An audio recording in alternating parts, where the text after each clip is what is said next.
Hello and welcome to another episode of Literary Gladiators, the show where we discuss and debate literature in all of its forms. If it's written work, it's game. Let's meet our panel. Jim. David. Charles. And I'm Josh. And today it's an honor to have Dr. David Bordelon, the remarkable English instructor from OCC. What are we going over today? Today we will be discussing Mouse by Art Spiegelman. Mouse? Oh my god. One of the best graphic novels that there's ever been. Why have animals represented the different races? I think it's on the surface, a clear way to tell the story of the Holocaust using different animals as opposed to people that you need to figure out in order to provide the reader with an image of what's going on. However, there's so much more deeper that Art Spiegelman had floating through his mind.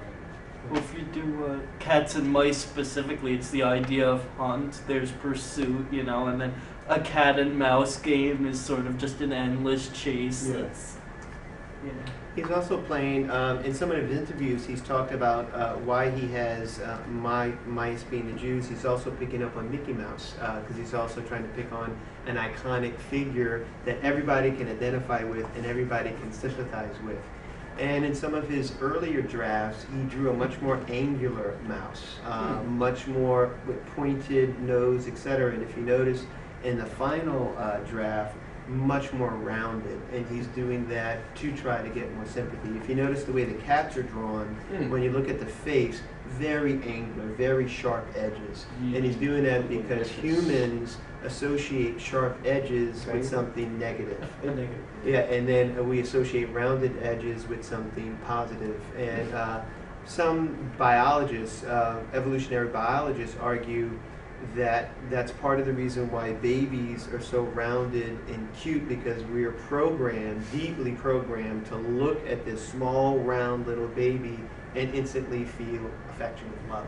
So I think that's what Art Spiegelman in part doing. He's trying to get our sympathies to align more and more with the mice as Jews than with the cats as Nazis. There's also historical references to quotes that Hitler himself had Yes, made. he opens it up, yeah. And even the mice and the Jews had plenty of connections, even back into the 20s. Kafka, one of his last works, had to do with, it was Josephine the Mouse, folk singer, and before he died, there was this, he was hoping to go to Israel with his girlfriend at the time. When you think about it too, when you put animals into it, it makes it almost fabulistic. So it turns it into more something that can be timeless, even though it's rooted in a time and place in Nazi Germany. By using animals, it turns it again to more like a fable, something that many people can identify with. Then you have the dogs as Americans, that Yes. would represent a form of pride. Yeah, I think friendly. He talked about how he had different, like the Polish, he has pigs because Poles are associated with sausage, with pork, etc. I like then, myself as well. And he has the French as frogs, because and these are all kind of typical associations, particularly during World War I and II. The French were known by Americans as frogs. They were called frogs, partly because they supposedly ate frog. Well, not supposedly, they do consider frogs a delicacy, which many Americans think is gross unless you live down How south. can you blame them? Well, no, if you live down south, you might go hunting frogs, or you might eat them as well. Okay. Why do you believe he included a humorous background as to how the story was told, as opposed to leaving out some of the detail, leaving it more to your imagination? Catch the attention. I was going to say comic relief, in a way. Really Slight- don't know if the piece was about the just his story. It would have not been the same as him going to his dad and telling telling him the story. Those provided a bit of light-hearted cracks that would get people's attention. I thought one of the funniest parts was when his father threw out his jacket and he gave him one of the older, fluffier looking jackets that made him look about 30 years older. Well, if you look also at this idea of they couldn't have just reveled in their suffering, the Jews. They had to have some form of levity. If you read any sort of primary source material where there are accounts of what Jews did day to day, even when they were dwelling in the ghettos, they did try to sort of joke with each other and keep spirits together. They did try to stay positive. You need that levity. You need all of that, even in, especially in times of darkness and especially what's going on here with World War I and World War II. You need to have a good laugh. He has the whole story where Vladik, his father, and the main subject of Mouse, tells the story about how he met his wife. And then before he met his wife, he was dating and sleeping with another woman, which he felt kind of uncomfortable talking about, but he was just kind of getting the story out. And he tells him, he says, this is Vladik talking, but this, what I just told you about Lucia and so, I don't want you should write this in your book. And Art says, what? Why not? It has nothing to do with Hitler, with the Holocaust. But Pop, it's great material. It makes everything more real, more human. I want to tell your story the way it really happened.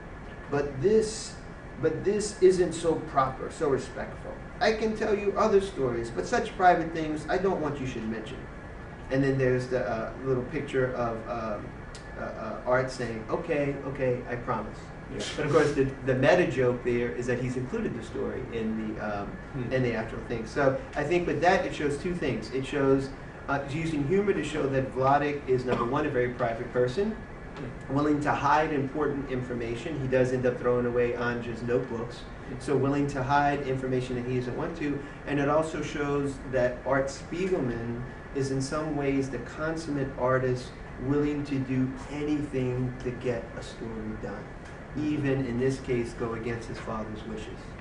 And that's what made it all the better. Right. If he left that out, it may have saw some acclaim, but I think this is what made it remarkable, is that he held back nothing. Right. Well, that's his tradition of underground comics that he's coming out of. You know, he's like, be real. Right. Like, there's that famous strip, I'm not remembering who did it offhand, where the whole book is the artist imagining all the times he's daydreamed about sleeping with the Virgin Mary. Oh, wow. Well, I remember that one. Wow. But I mean, he was editing before and actually while he was doing Mouse, I believe, when he first writing it, he was editing Raw magazine, and that was the title of his and Francois Spiegelman's magazine of underground comics. They had just a quick digression. They had a great cover one time. They took every single issue, they had it run, they took every single issue, tore the cover randomly, and then stapled it together and mailed it to all the subscribers who sold it that way. So that's the kind of underground art they had.